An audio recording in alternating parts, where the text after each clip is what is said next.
Before time began, a cosmic war erupted in the very throne room of God. Angels of light became agents of darkness, and creation itself was torn apart by rebellion. What you're about to witness is not mythology. It's the hidden truth behind every evil that has ever plagued humanity. From the first sin to the final judgment, the fallen angels have orchestrated mankind's destruction. But their time is running out. The prophecies are unfolding, the seals are breaking, and the lake of fire awaits. This is the untold story of the greatest betrayal in history, and why every soul on earth hangs in the balance. The end has already been written, but do you know which side you're on? In the beginning, before earth was formed, before time itself began, heaven was perfect. God's throne room was filled with angels, each one created for a special purpose and role. The book of Ezekiel tells us about these amazing beings. You were the anointed cherub who covers. I established you. You were on the holy mountain of God. You walked back and forth in the midst of fiery stones. These weren't just any angels. They were powerful beings with different jobs, ranks, and responsibilities in God's eternal kingdom. The heavenly realm was organized in perfect order. At the highest level were the seraphim, magnificent beings with 6 wings who flew around God's throne. Isaiah saw them and wrote, "Above it stood seraphims, each one had 6 wings. With twain he covered his face, and with twain he covered his feet, and with twain he did fly. And one cried unto another and said, Holy, holy, holy is the Lord of hosts. The whole earth is full of his glory." These creatures were pure fire, burning with holiness and completely devoted to worshipping God. Below them were the cherubim, mighty guardians of God's presence.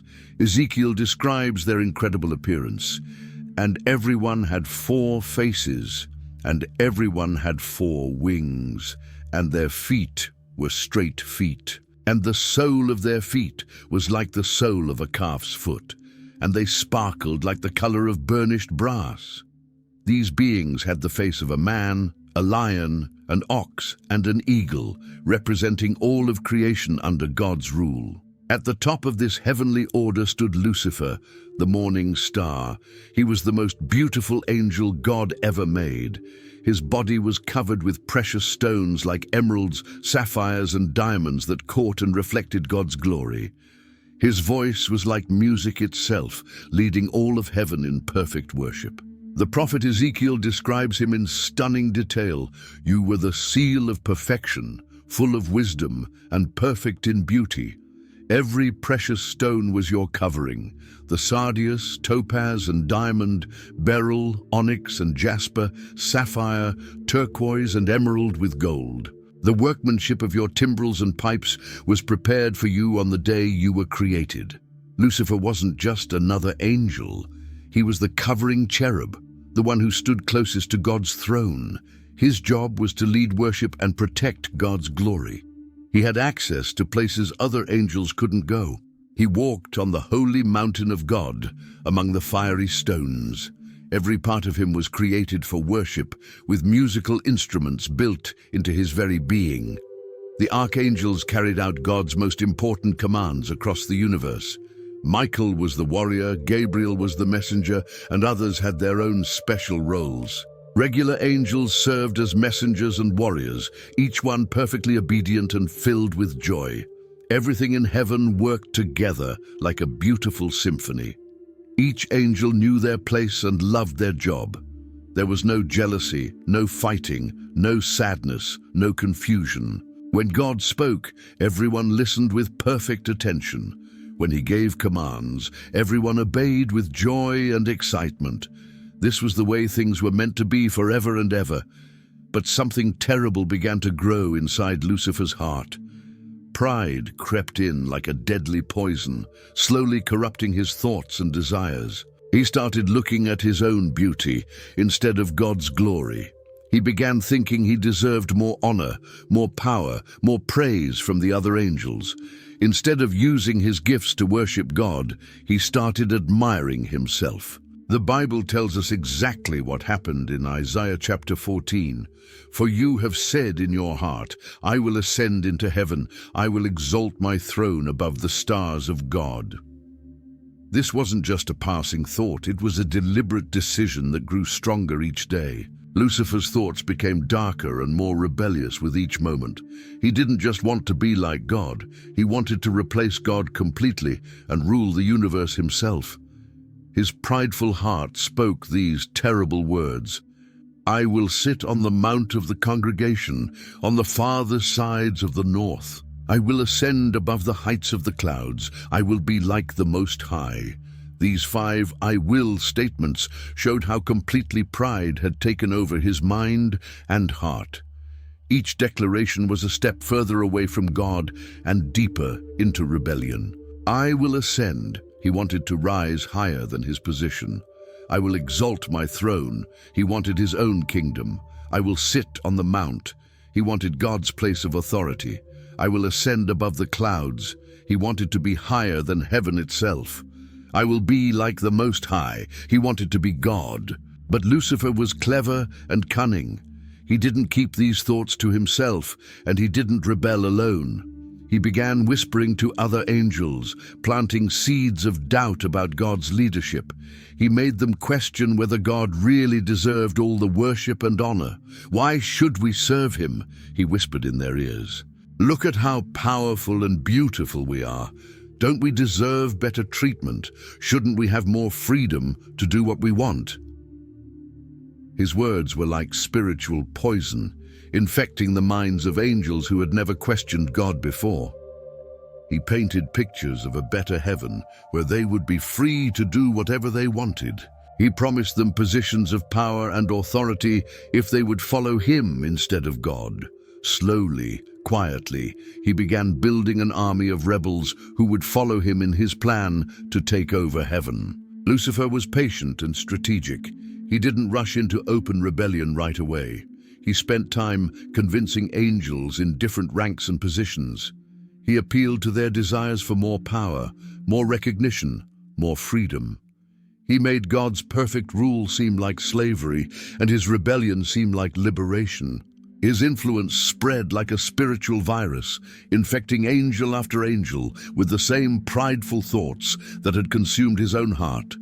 He turned God's perfect creation against their creator, preparing for the most terrible war heaven would ever see. The rebellion finally exploded into open war. The book of Revelation gives us a clear and dramatic picture of what happened, and war broke out in heaven. Michael and his angels fought with the dragon, and the dragon and his angels fought, but they did not prevail, nor was a place found for them in heaven any longer. This wasn't a small disagreement or a minor conflict. This was total war that shook the very foundations of heaven itself.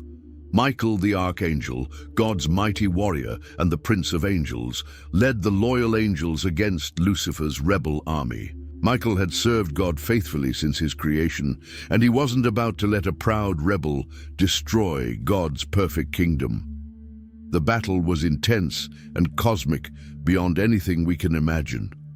Heaven itself shook as these powerful beings clashed with weapons of light and spiritual force. Angels who had once sung together in perfect harmony now fought against each other in the most terrible civil war ever seen. The sound of their battle echoed through every corner of the heavenly realm. Flashes of divine power lit up the sky as armies of angels fought for the future of creation. These weren't weak beings fighting with small weapons. Angels are incredibly powerful creatures, and when they go to war, the entire universe feels it. They fought with swords of fire, shields of light, and power that could move mountains and shake stars. The loyal angels fought with righteousness and divine authority. The rebel angels fought with rage and desperation, knowing that if they lost, they would lose everything. The fight wasn't just about power or position, it was about who would rule the universe. Would it be God, the loving creator who made everything and deserved all worship, or would it be Lucifer, the proud rebel who wanted to steal God's throne and rule according to his own selfish desires? Every angel had to choose a side. There was no middle ground, no neutral position. You were either for God or against him. As the battle raged across heaven, something heartbreaking happened. The Bible tells us that his tail drew a third of the stars of heaven and threw them to the earth. These stars were angels, and a third of all God's angels chose to follow Lucifer instead of staying loyal to their creator. Imagine the pain in God's heart as he watched his own creatures turn against him. These weren't just weak angels who were easily fooled. Some of them were powerful princes and rulers in the heavenly kingdom. They threw away their positions, their honor, their eternal joy, and their future for a lie. But God's power was infinite, and the outcome was never really in doubt. Michael and his angels fought with divine authority behind them, while Lucifer's forces fought against their own creator. The war ended with total and complete defeat for the rebels. The war ended with total defeat for the rebels. God's power was far greater than anything Lucifer could imagine or overcome. All of his planning, all of his convincing, all of his promises to his followers meant nothing when faced with the infinite power of the Almighty. The moment of judgment came swiftly and decisively. As Revelation 12:9 records, "So the great dragon was cast out, that serpent of old called the devil and Satan, who deceives the whole world. He was cast to the earth, and his angels were cast out with him." The fall from heaven to earth was not gentle or gradual. Like lightning striking the ground with tremendous force, Lucifer and his followers were hurled down from the highest heaven to the lowest earth. The distance was not just physical, but spiritual, from the place of perfect light and joy to a realm of darkness and sorrow. Jesus himself witnessed this dramatic moment and later told his disciples, "I saw Satan fall like lightning from heaven." This wasn't just a change of location. It was a complete transformation of identity and nature. The beautiful morning star became a dark prince of lies and deception. His name changed from Lucifer, meaning light-bearer, to Satan, meaning adversary and opponent. He who had once led worship now became the enemy of everything good and holy. All the angels who had rebelled were transformed in that terrible instant. Their bodies of light became twisted and dark. Their beautiful voices that had once praised God became harsh and evil, capable only of lies and curses. They lost their positions of honor and became outcasts, banned forever from God's presence. The magnificent wings that had carried them in joyful service now became symbols of their fallen state. The perfect beings they once were became demons, filled with hatred and bent on destroying everything good God had made.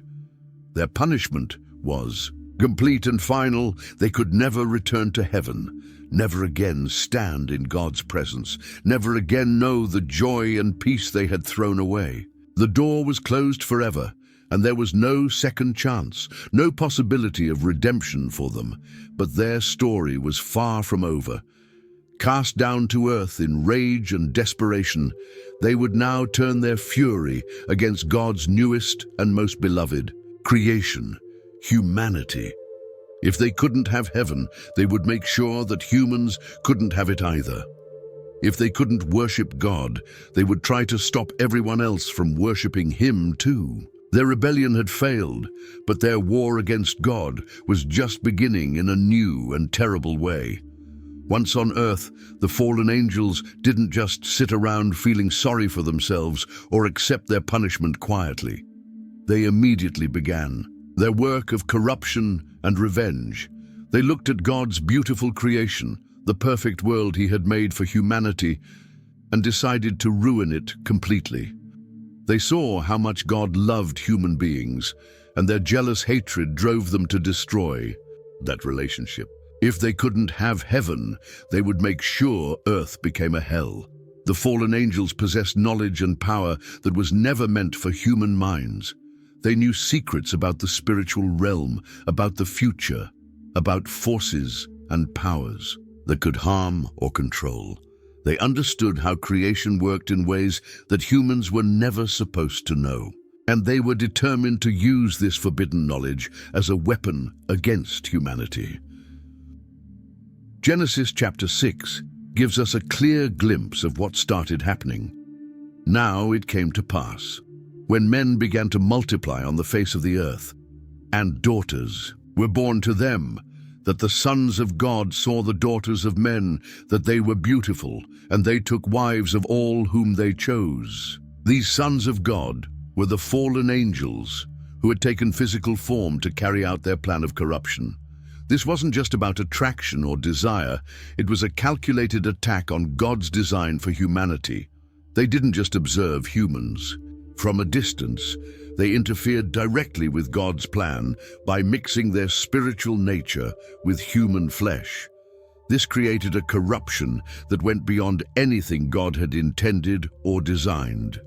The very foundation of human life was being twisted and polluted by these rebel angels who refused to accept their defeat. They were determined to corrupt the human race so completely that God would have to destroy his own creation.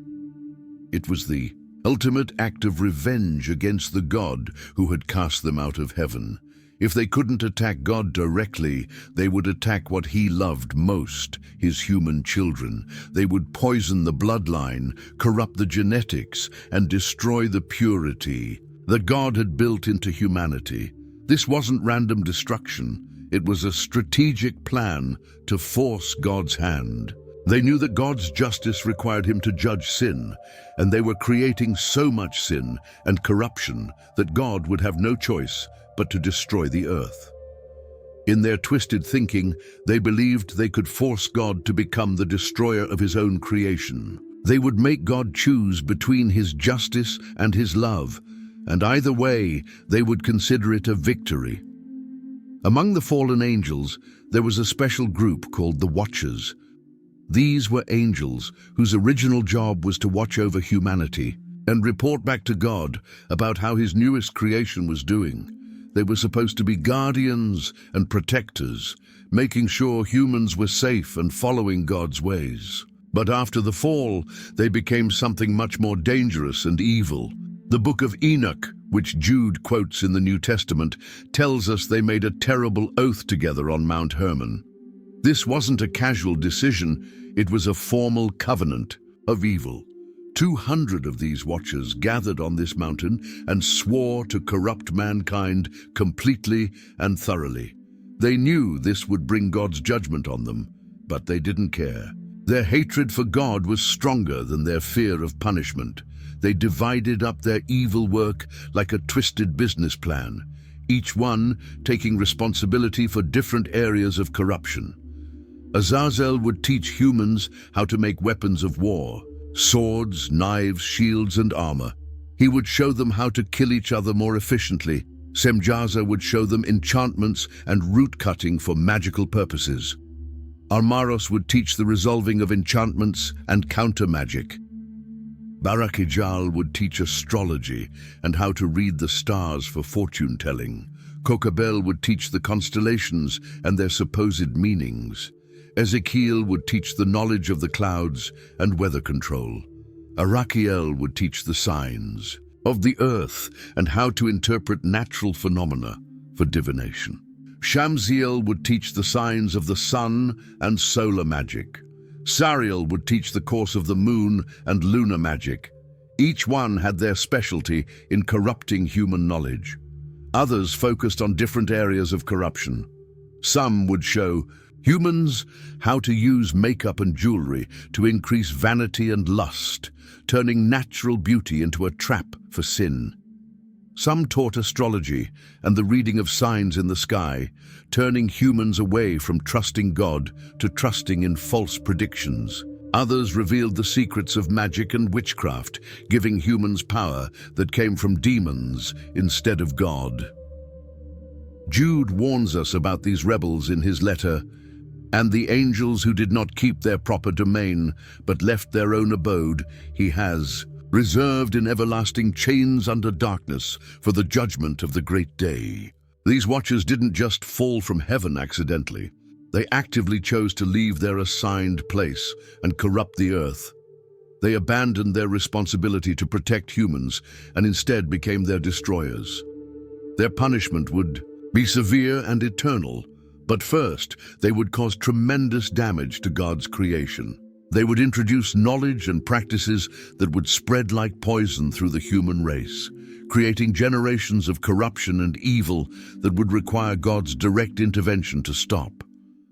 The mixing of fallen angels with human women produced something monstrous and unnatural. Genesis 6:4 tells us there were giants on the earth in those days, and also afterward, when the sons of God came in to the daughters of men, and they bore children to them. Those were the mighty men who were of old, men of renown. These giants, called Nephilim in Hebrew, were not normal humans at all. They were hybrid creatures that should never have existed. They were huge beyond anything natural, powerful beyond human limits, and completely evil in their hearts and minds. They had supernatural strength and abilities from their angelic fathers, mixed with human appetites and desires from their mothers. But their appetites were twisted and terrible, growing far beyond anything normal or healthy. They didn't just eat food like regular people. They consumed everything in their path, including other humans. Their hunger was never satisfied, and their desires were always evil. Some of these giants grew to be 15 feet tall, others 20 feet, and some even taller than that. Their strength was beyond anything a normal human could imagine or resist. They could tear apart armies, destroy cities, and kill hundreds of people without breaking a sweat. But their size and strength weren't the worst things about them. Their hearts were filled with evil and violence that came straight from their demonic fathers. Every thought they had was about causing pain, fear, and destruction. They took pleasure in hurting innocent people and making others suffer. They were like walking nightmares that terrorized everyone around them. The earth became filled with violence like never before in history. Genesis 6:11 tells us, "The earth also was corrupt before God, and the earth was filled with violence." These giants terrorized normal people, taking whatever they wanted and destroying anyone who tried to oppose them. They built cities and kingdoms based entirely on fear and power. They made themselves kings and rulers, forcing people to worship them and serve their evil desires. They taught humans new ways to sin, new ways to hurt each other, new ways to rebel against God. They introduced warfare on a scale never seen before. They showed humans how to be cruel and heartless. They spread their evil influence everywhere they went, corrupting not just individuals, but entire civilizations. Every thought of their hearts was only evil continually, just like the Bible says about humanity in general during this time. But the giants were worse because they had supernatural power to make their evil thoughts reality. They turned God's beautiful world into a nightmare of horror and bloodshed, all because the fallen angels refused to accept their punishment and stay away from human affairs. The violence wasn't just physical, it was spiritual and moral too. They corrupted human nature itself, introducing levels of evil that humans had never known before. They made cruelty normal, made violence entertainment, and made evil seem attractive and powerful. The beautiful world God had created was becoming a hell on earth. God watched all this happening from heaven, and his heart was filled with grief beyond description. The Bible tells us in Genesis 6:6, "And the Lord was sorry that he had made man on the earth, and he was grieved in his heart." This wasn't the world he had planned when he created everything. This wasn't the future he wanted for humanity when he breathed life into Adam. This wasn't the relationship he desired with his human children. The corruption was spreading faster than a disease. The giants were multiplying and growing stronger. The forbidden knowledge was being passed down through generations. Normal humans were learning to be as evil as their supernatural oppressors. Something had to be done before the corruption spread even further and destroyed every trace of goodness and purity on earth. But God didn't act in anger alone, and he didn't make hasty decisions. He acted with a plan that would accomplish multiple purposes at the same time: save humanity, judge the rebels, and start fresh with a clean earth. Genesis 6:7 records his decision. So the Lord said, "I will destroy man whom I have created. From the face of the earth, both man and beast, creeping thing and birds of the air, for I am sorry that I have made them." The judgment would be complete and thorough, washing away all the corruption. Yet even in this moment of universal judgment, God showed mercy and grace. He found one man who was still righteous, still uncorrupted, still faithful: Noah. The Bible says Noah was perfect in his generations, meaning his family line hadn't been corrupted by the fallen angels. His genetic makeup was still purely human, and his heart was still devoted to God.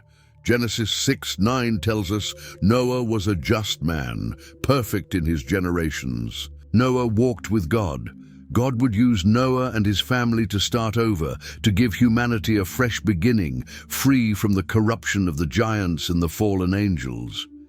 He gave Noah detailed instructions for building an ark that would save him, his family, and representatives of all the animal kinds. The flood was coming, and it would wash away all the corruption the fallen angels had brought to earth. But even as God prepared to cleanse the earth, the story of the fallen angels was far from over. Their judgment was certain, but their influence would continue in new and different ways. The war between good and evil, between God's kingdom and Satan's rebellion, would continue until the very end of time itself. God's justice moved swiftly and decisively against the Watchers who had corrupted humanity through their forbidden teachings and unholy unions. These fallen angels, who had deliberately left their assigned heavenly positions, would face a special punishment that was far different and more severe than the other demons roaming the earth. They had committed the ultimate crime by abandoning their sacred duties and corrupting God's perfect creation with forbidden knowledge and genetic pollution. The Apostle Peter tells us exactly what happened to them.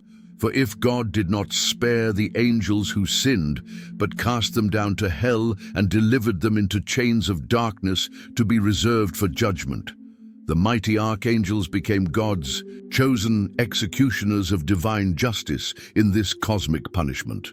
Michael, Gabriel, Raphael, and Uriel received their orders directly from the throne of God himself. Each one had a specific role in carrying out the sentence against these rebels who had violated the fundamental laws of heaven and earth. They moved with the full authority of heaven behind them, and absolutely nothing could stop, delay, or interfere. With their divine mission, these mighty warriors who had fought alongside Michael in the great war against Satan now had a new and terrible task: to ensure that the worst offenders among the fallen angels faced immediate and permanent punishment. The binding of these watchers wasn't accomplished with ordinary chains made of metal that could rust, break, or be escaped from. These were supernatural chains of spiritual darkness, forged by God's own infinite power and specifically designed to hold beings of immense spiritual strength and cunning. 2 Peter describes their hopeless condition.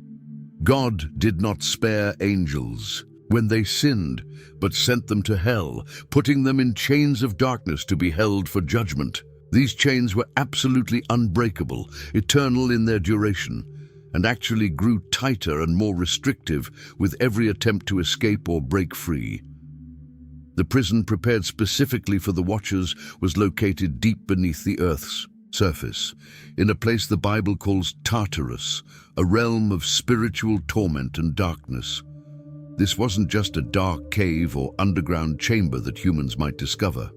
It was a spiritual prison existing in another dimension, designed specifically for fallen angels who had committed the most serious crimes against heaven. The Book of Enoch describes in detail how they were bound hand and foot with unbreakable chains and cast into the deep valleys and chasms of the earth, where they would remain in agony until the final judgment at the end of time.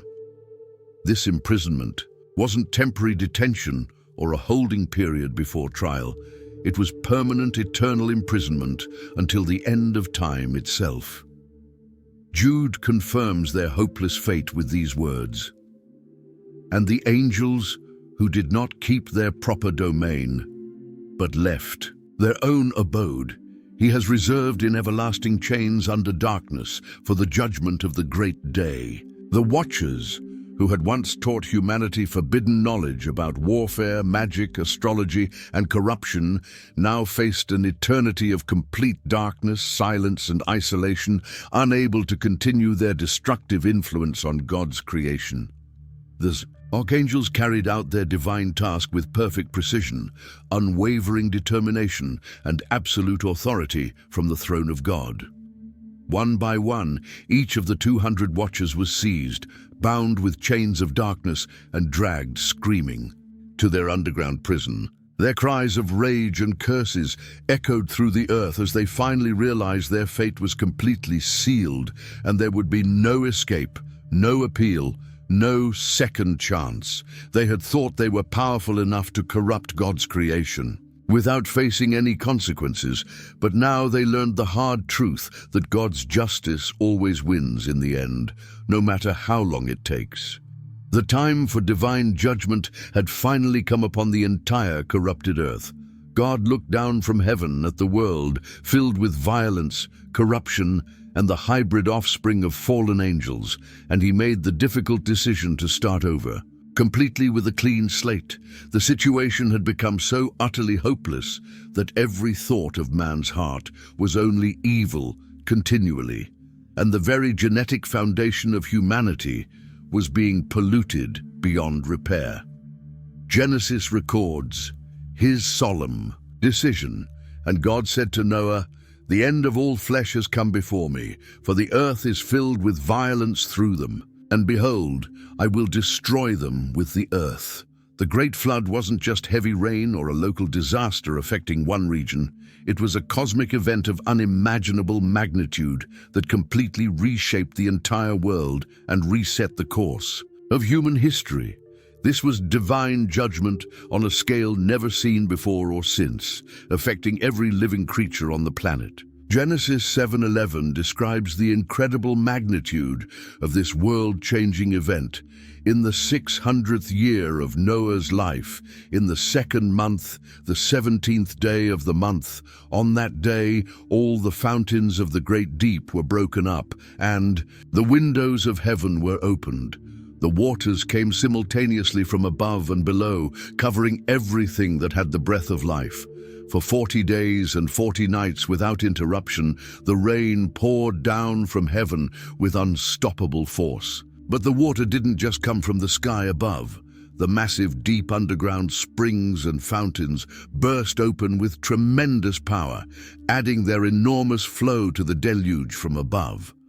The highest mountains disappeared completely under the rising waters. Entire cities built by the giants over generations were swallowed up and lost forever beneath the waves.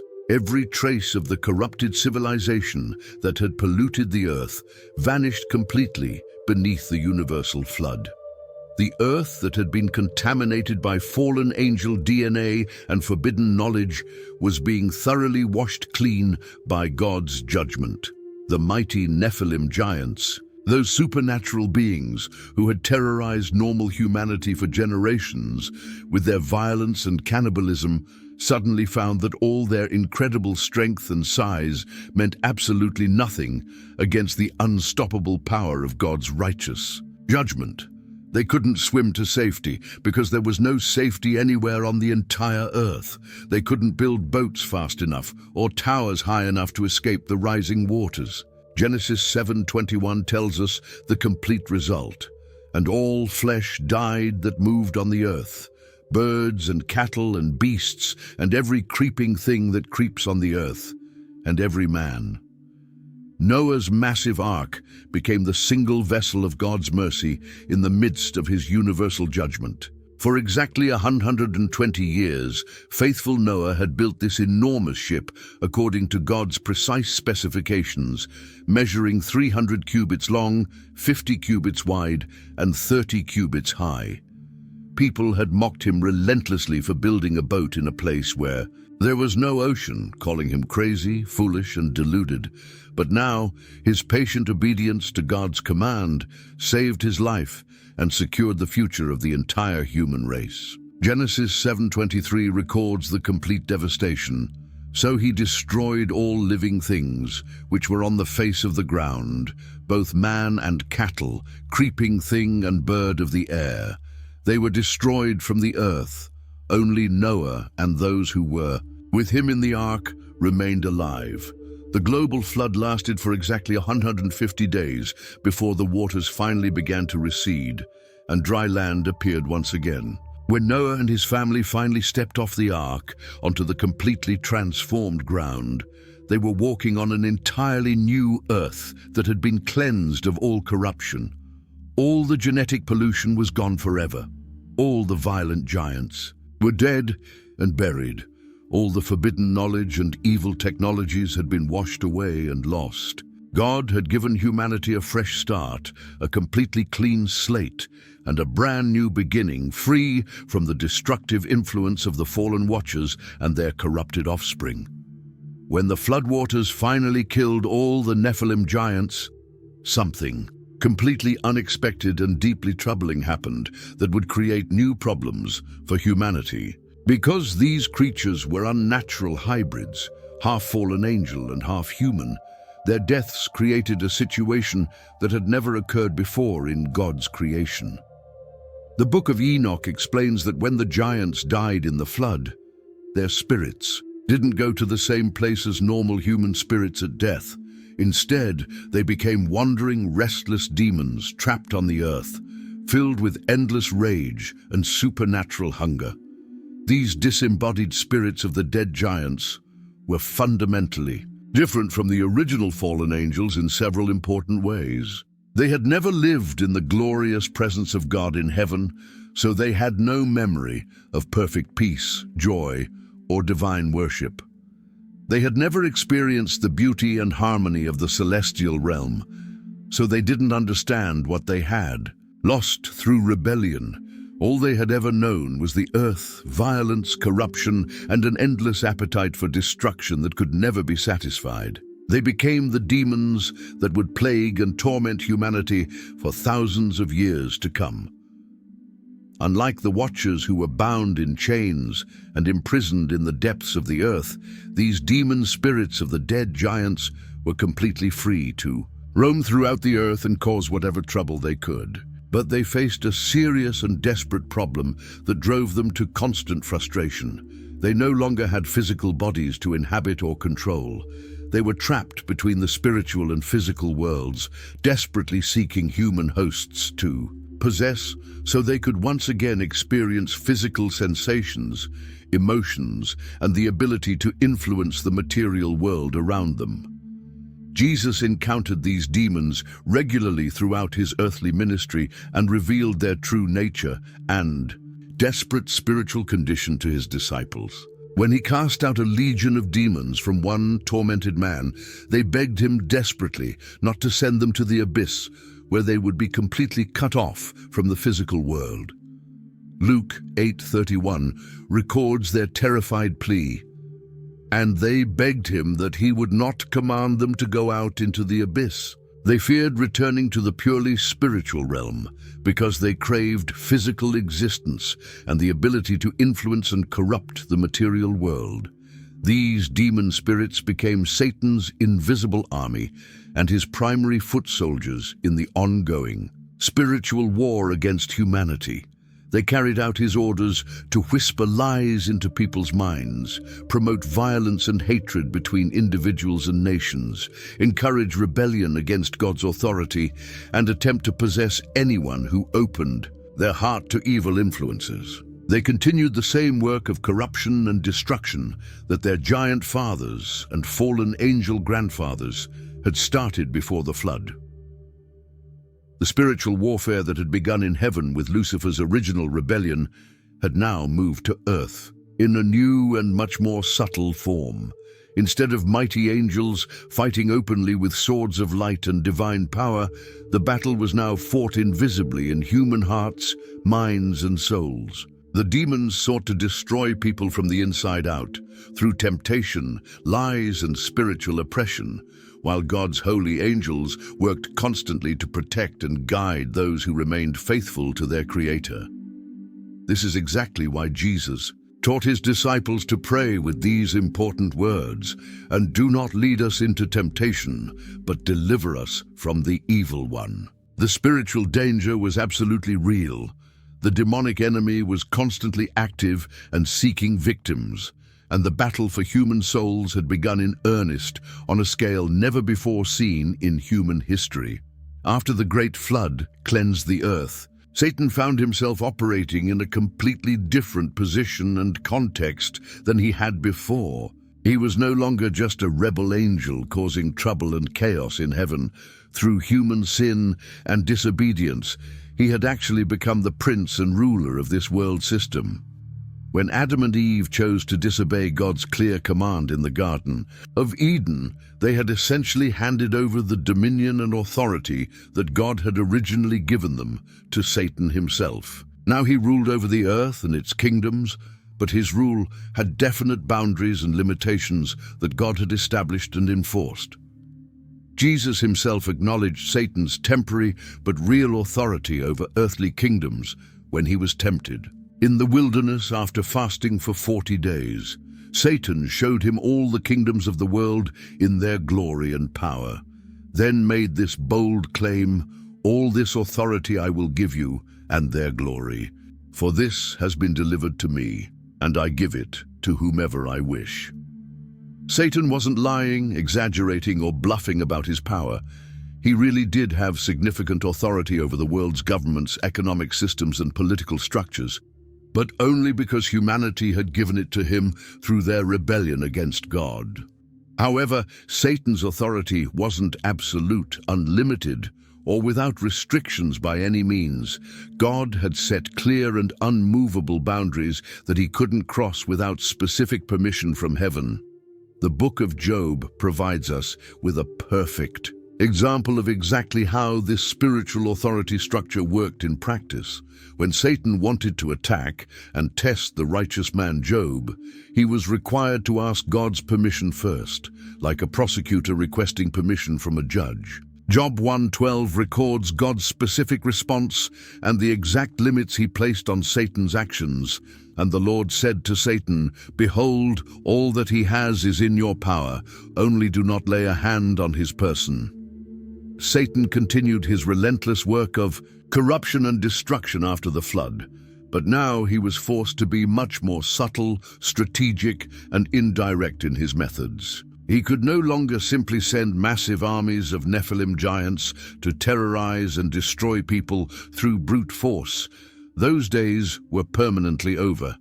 Instead, he was forced to work through human governments, false religious systems, corrupt leaders, and deceptive ideologies. He promoted lies about God's character and convinced people that sin represented freedom and self-expression instead of slavery and destruction. The Apostle Paul clearly explains Satan's new methods and strategies in his letter to the Ephesians.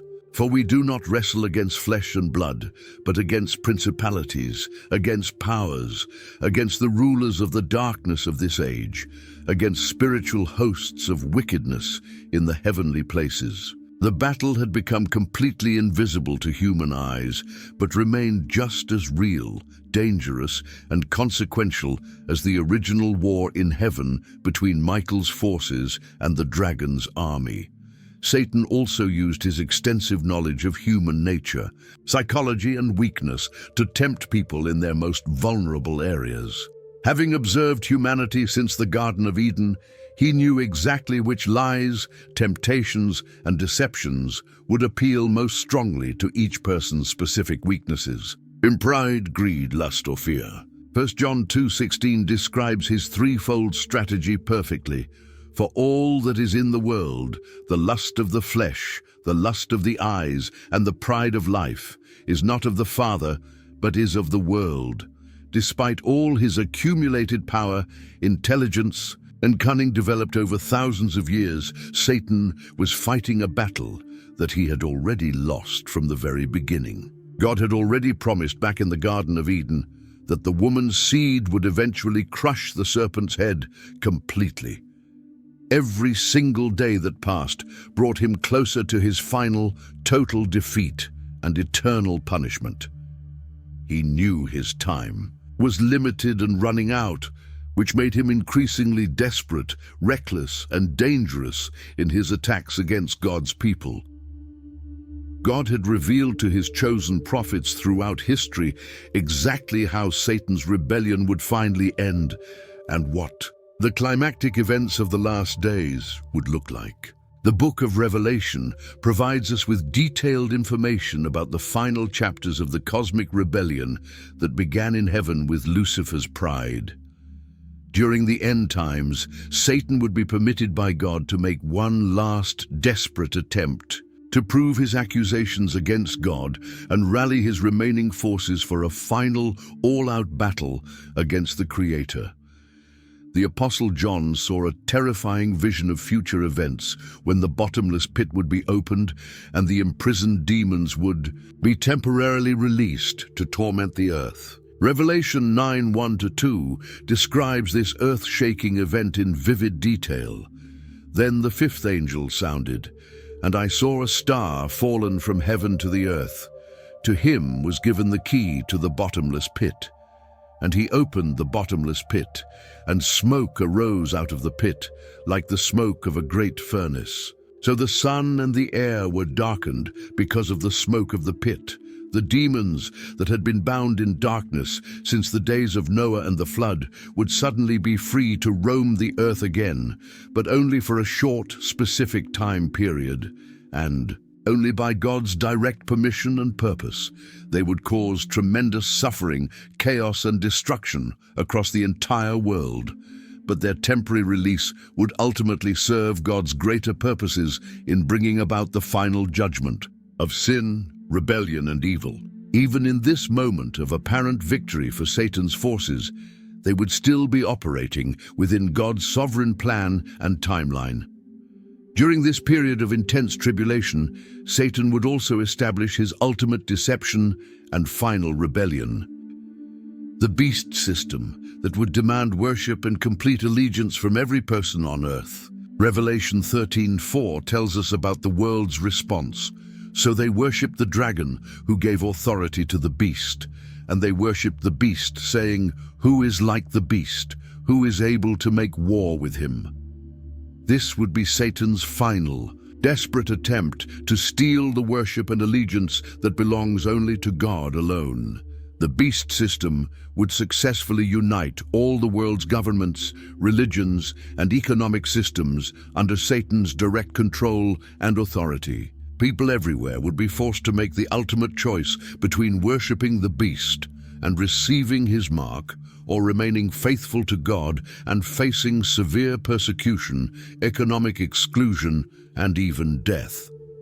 It would be the final test of human loyalty throughout history. Would people choose temporary comfort and safety within Satan's system, or would they remain faithful to God regardless of the personal cost?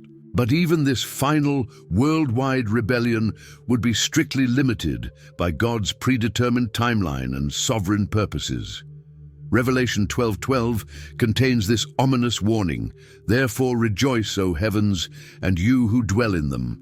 Woe to the inhabitants of the earth and the sea, for the devil has come down to you having great wrath, because he knows that he has a short time." Satan's time was rapidly running out, and his growing desperation would make him more dangerous, violent, and destructive than ever before in human history.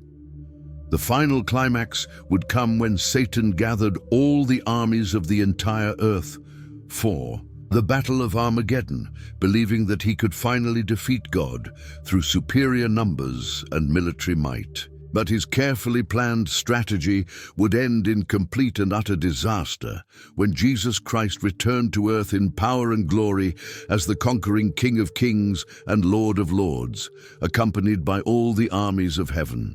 Jesus Christ himself revealed the ultimate destiny that had been prepared specifically for Satan and all his followers throughout history. In Matthew 25:41, Christ spoke about the final judgment with absolute divine authority. Then he will also say to those on the left hand, "Depart from me, you cursed, into the everlasting fire prepared for the devil and his angels." This eternal fire wasn't originally created for human beings. It was specifically designed and prepared for spiritual beings who had chosen to rebel against their Creator and refuse his offer of forgiveness. The lake of fire represents the most terrifying and severe punishment described anywhere in all of Scripture. Revelation 20:10 describes Satan's final fate with absolutely chilling clarity.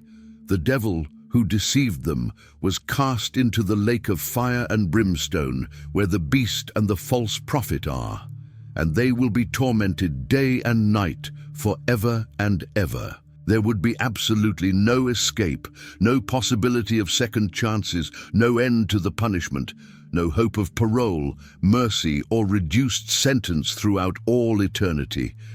Before this final sentence was carried out, every single created being who had ever lived would be required to stand before God's great white throne of judgment for final evaluation and sentencing. The books would be opened, and every action, every word, every thought, every secret motive, and every hidden deed would be thoroughly examined under God's perfect justice and absolute holiness. Revelation 20:12 describes this awesome and terrifying scene. "And I saw the dead, small and great, standing before God, and books were opened. And another book was opened, which is the book of life. And the dead were judged according to their works, by the things which were written in the books. Even death itself and hell would be thrown into the lake of fire, demonstrating that God's victory was absolutely complete, final, and eternal." Revelation 20:14 declares with finality, "Then death and Hades were cast into the lake of fire. This is the second death." The second death would mean eternal separation from God, eternal conscious punishment, and eternal existence in outer darkness. For all who had chosen rebellion over obedience, lies over truth, and Satan over God. The fallen angels, who had originally started this entire cosmic rebellion, would face the harshest and most severe punishment of all created beings. They had known God's glory personally and intimately, had lived in his immediate presence, had experienced perfect joy, peace, and fulfillment, and had deliberately thrown it all away for pride, selfish ambition, and the desire to be worshipped themselves. Their punishment would perfectly match the magnitude of their sin and the incredible privilege they had rejected. For Satan specifically, this would represent the ultimate humiliation and complete defeat of everything he had worked toward for thousands of years. The being who had arrogantly declared, "I will ascend into heaven, I will exalt my throne above the stars of God, I will be like the Most High," would be cast into the lowest place of punishment in all creation. The one who had promised his followers freedom, power, and godlike status would instead lead them into eternal slavery, torment, and hopeless misery. His rebellion that had seemed so powerful, threatening, and successful would end in complete and utter defeat, proving that God's word is always true and his justice always prevails. After all rebellion was finally crushed and punished forever, God would create something absolutely magnificent, perfect, and eternal. The Apostle John saw this glorious vision of the future and carefully recorded it in Revelation 21:1.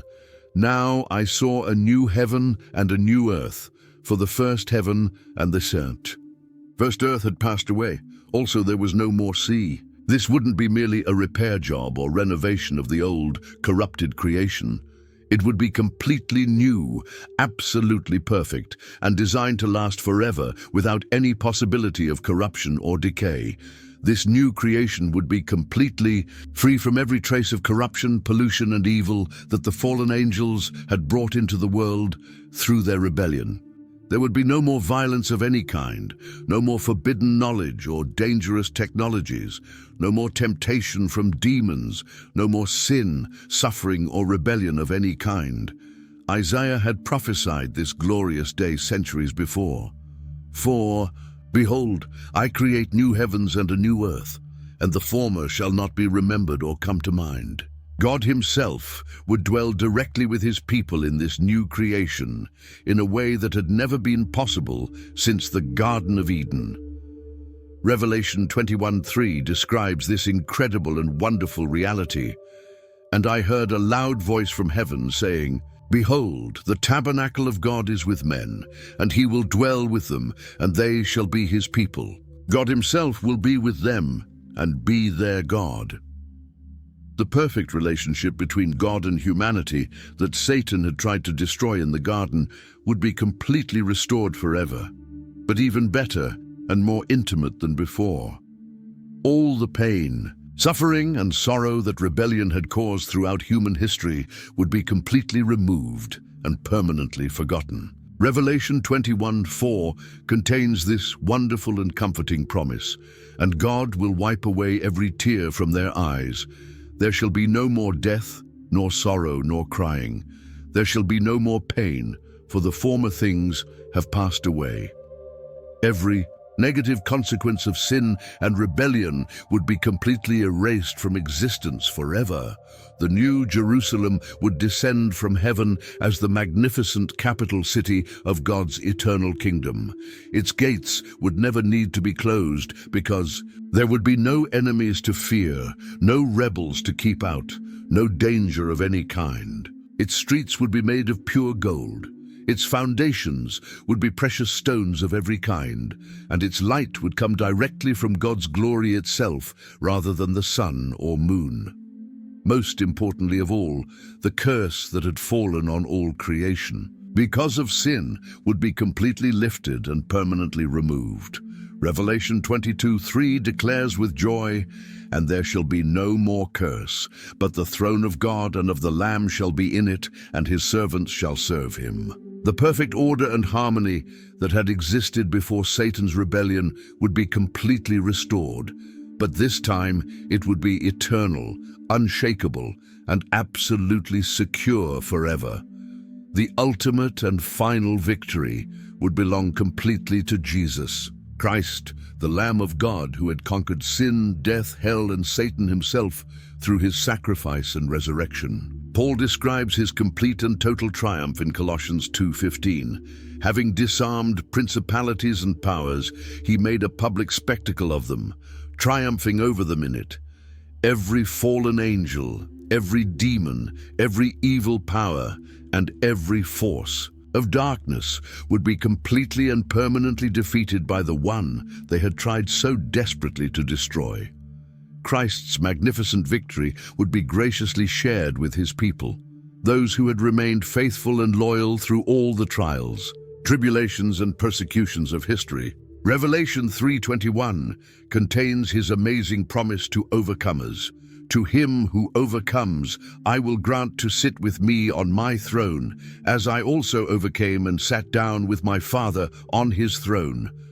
The redeemed from every nation and time period would rule and reign with Christ throughout eternity as co-heirs of God's glorious kingdom. The bride of Christ, composed of all true believers from every nation, tribe, and language throughout history, would be presented to him in perfect purity, beauty, and holiness. Ephesians 5:27 describes this glorious wedding moment, that he might present her to himself, a glorious church, not having spot or wrinkle or any such thing, but that she should be holy and without blemish. The worship that Satan had tried to steal from the very beginning would finally be pure, unhindered, and eternal. Every created being who remained in God's kingdom would bow before Christ and joyfully acknowledge his absolute authority over all creation. Philippians 2:10-11 prophesies this universal moment of worship, that at the name of Jesus every knee should bow, of those in heaven and of those on earth and of those under the earth, and that every tongue should confess that Jesus Christ is Lord, to the glory of God the Father. The tree of life that had been carefully guarded by cherubim with flaming swords since Adam and Eve's sin would be freely available again to all who entered the new creation. Revelation 22:2 describes it standing majestically in the middle of its street, and on either side of the river was the tree of life, which bore 12 fruits, each tree yielding its fruit every month. The leaves of the tree were for the healing of the nations. Perfect harmony, peace, and joy would be permanently restored throughout all creation for eternity. The lion would lie down peacefully with the lamb, children would play safely with dangerous animals, and there would be no hurt, destruction, or violence anywhere in God's holy mountain.